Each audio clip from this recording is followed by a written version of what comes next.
নমস্কার বন্ধুরা, সাগর রায় ব্লগসের নতুন আরেকটি ভিডিওতে তোমাদের সবাইকে স্বাগত। আজকে আমি একটু বেশি জলদি ঘুম থেকে উঠে পড়েছি। আজকে রোদ্দুরটা ভালোভাবে উঠতে পারেনি, আর মাও দেখো এখনও ঘুমাচ্ছে, কারণ আজকে আমি অনেকটাই সকাল সকাল উঠে পড়েছি। মা মানে মোটো আর বাবা একটু আগেই উঠেছে, আমি এইমাত্রই উঠলাম। ওনটা দুজনই সবার আগে ওঠে। আর তারপরে দেখো এই যে কালকের মিষ্টিগুলো, শুধু এক খোলায় মিষ্টি একটু ছোট হয়েছে, তাছাড়া বাদ বাকিগুলো সব ঠিকই আছে। আর এই কারণে দেখে এখন আমি মিষ্টি নিয়ে যাবো বাগনগরে এই বালতিতে করে, কারণ বাগনগর তো যাবো, তার সঙ্গে সঙ্গে একটু বস্তির কাছেও যেতে হবে, একটু কাজ আছে, সেই কারণে যেতে হবে। আর এই বালতিতে করে এখন 15 কিলো মিষ্টি নিয়ে যাবো আমি বাগনগরের দিতে। তারপরে আমি মিষ্টিটা ভরে দেখো বেরিয়ে পড়েছি। এখানে কত সুন্দর পরিবেশ, একটু হালকা একটু রোদ্দুরও উঠে গেছে, একটু গরমও লাগছে, তাও সোয়েটারটা পরে আসলাম কারণ গাড়ি চালাচ্ছি। আর দেখো পিছনের বালতিতে ছানাগুলো ভরা আছে, 15 কিলো ছানা। আর দোকানদারকে দেওয়ার পরে আমি আর ভিডিও করিনি। আর ওখানে দেওয়ার পরে তোমরা তো জানো যে বাগনগরে একটা দোকানেই মিষ্টি দিই। তারপরে আমি বেরিয়ে পড়েছি, এখন যাচ্ছি আমি বস্তি, মানে বস্তি ঠিক না, বস্তির আশেপাশে একটা শহরে, মানে হারিয়া চৌরা, সেই জায়গার নাম হারিয়া জায়গাটার নাম। তো সেইখানে যাচ্ছি, সেখান থেকে আমি নেব রেডিমেড আর বুন্দি আর পাপড়ি। আগে এখান থেকেই নিতাম, কিন্তু এখন আর নিই না। তারপর দেখো আমি হারিয়া চৌরায় পৌঁছে গেছি। ওই দেখো দূরে ওভারব্রিজ দেখতে পাচ্ছ, ওটা চৌরাহা।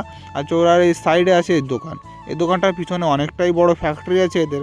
আর ভিতরে গিয়ে আর ভিডিও করতে পারবো না, সেই কারণে বাইরে থেকে তোমাদের ভিডিও করে দেখিয়ে দিলাম।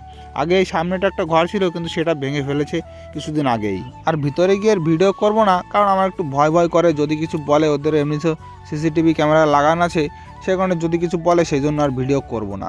আর এখান থেকে নেব আমি পাপড়ি আর বুন্দি। এই বস্তার মধ্যে আছে 10 কিলো বড় বুন্দি। এইগুলো যে দোকানদারকে আমি মিষ্টি দিলাম, সেই দোকানদারের আমাকে বললো 10 কিলো বুন্দি এনে দাও।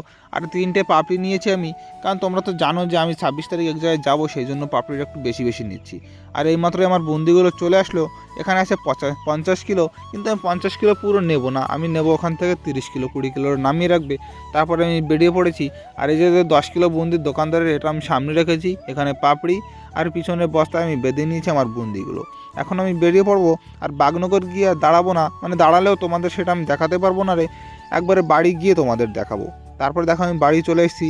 এখানে সব কিছু নামিয়ে নিয়েছি, বালতি, এখানে বুন্দি। আর বাবাকে ফোন করে বলেছিলাম যে বাবা আমি পৌঁছে যাচ্ছি প্রায়, দুধটা জ্বালিয়ে দাও। তো বাবা এখন দুধটা জ্বালাচ্ছে। এখনও দুধ যখন গরম হয়ে পড়েনি, তা মা আর বাবার খাওয়া হয়ে গেছে। এখন আমি আর আমার মোটো খেতে বসে পড়বো, কারণ অনেকটাই বেলা হয়ে গেছে, এখন প্রায় 11টা বাজতে চললো। তারপরে দেখো আমি আর আমার মোটো দিকে খেতে বসে পড়েছি। আর ভাতটা দেখো কেমন লাল লাল দেখা যাচ্ছে, কারণ এগুলো হচ্ছে পুঁই শাকের ফল। আর এগুলো পুঁই শাকের পাতার বড়া, আর রান্না হয়েছে ডাল। আজকে এই 3টে জিনিস রান্না হয়েছে, তাছাড়া আর কিছু রান্না হয়নি। আর খাওয়া দাওয়ার পরে কিছুক্ষণ বসলাম, তারপর দেখলাম দুধটাও প্রায় ঠান্ডা হয়ে এসছে।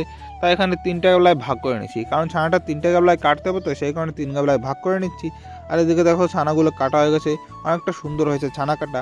আর কিছুক্ষণ থাকার পরে ছানাগুলো এখানে ঝুলিয়ে দেওয়া আছে। আজকে 4টে ন্যাকড়ায় ঝোলানো হয়েছে, কারণ অনেকটা দেরি হয়ে গেছে, যাতে জলদি ঠান্ডা হয়ে যায়, সেই কারণে 4টে ন্যাকড়ায় ঝোলানো হয়েছে।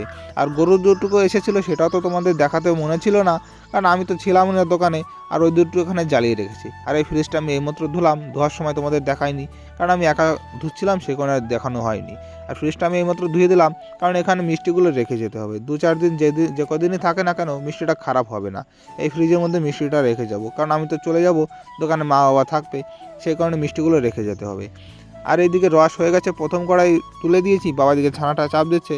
আর এই দুজন দেখো, এনাদের কোনো কাজ বেশ নেই, শুধু দিনভর লুডো খেলা, তাছাড়া আর কোনো কাজ নেই। আর এই বছরে প্রথম আমি এই যে ঠান্ডায় ফ্যান চালালাম, কারণ আমার এতটা গরম লাগছিল, ফ্যান না চালিয়ে থাকতে পারছিলাম না। এই ফ্যানটা খুবই ছোট ফ্যান, আর ইনভার্টারের যে ব্যাটারি আছে, সেই ব্যাটারির সাহায্যে এই ফ্যানটা চলে, কিন্তু খুবই ভালো হাওয়া হয়। তারপরে আমি গেছিলাম বাজার থেকে নিয়ে আসলাম একটা কোলগেট, আর এনেছি একটা ফুলকপি আর কিছু লঙ্কা, তাছাড়া আর কিছু আনিনি বাজার থেকে। আর এদিকে আমার প্রথম কড়াই রস তো হয়ে গেছে, আর দ্বিতীয় কড়াইতে মা এইমাত্র আগুনটা ধরিয়ে দিল। তারপর আমরা ফেটেও বসে পড়বো, অনেকটা দেরি গেছে, জলদি ফেটে বসতে হবে। আর দেখো প্রথম করে আমি ফ্যাট দিচ্ছি, আর মোটো সাইড থেকে কী একটা আকাম করে দিয়েছি, তারপরে দিয়েছি কিল লাগিয়ে হাতে, তারপরে হাতটা সরিয়ে নিয়েছে। মা ওইদিকে রসটা আবার জাল দিচ্ছিলো, মানে চিনি দিচ্ছিল।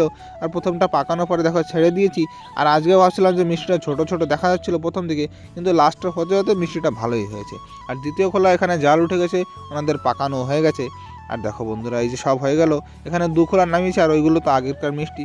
আর 3 নম্বরটাও হয়ে গেছে, আর 4 নম্বরটা ওনাদের পাকানো হয়ে গেছে, কিন্তু এখন আমার কাজ শেষ হয়নি, এখনও প্রায় 1 ঘন্টা লাগবে আমার কাজ শেষ হতে। আর ওনাদের তো এখনই কাজ শেষ হয়ে গেছে। তারপর প্রায় 1 ঘন্টা পরে আমার মিষ্টি বানানোটা হয়ে গেল। এই লাস্টের খোলাটাও খুবই সুন্দর হয়েছে মিষ্টি, ভাবতে পারিনি এত সুন্দর মিষ্টি হবে। আর মোটো ওদিকে রান্না শুরু করে দিয়েছে, মা ওইদিকে আটাটা মাখিয়েও রেখেছে। তারপরে মিষ্টিটা বানানোর পরে আমি কিছুক্ষণ বসেছিলাম, আবার রাত্রের খাবার খেতে বসে পড়লাম।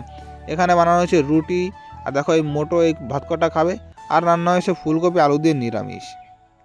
তো বন্ধুরা, আজকের ভিডিও এখানেই শেষ করছি, দেখা হচ্ছে পরের ভিডিওতে। ততক্ষণ সবাই ভালো থাকো, সুস্থ থাকো, আর আমার চ্যানেলটি সাবস্ক্রাইব করে আমার পাশে থাকো।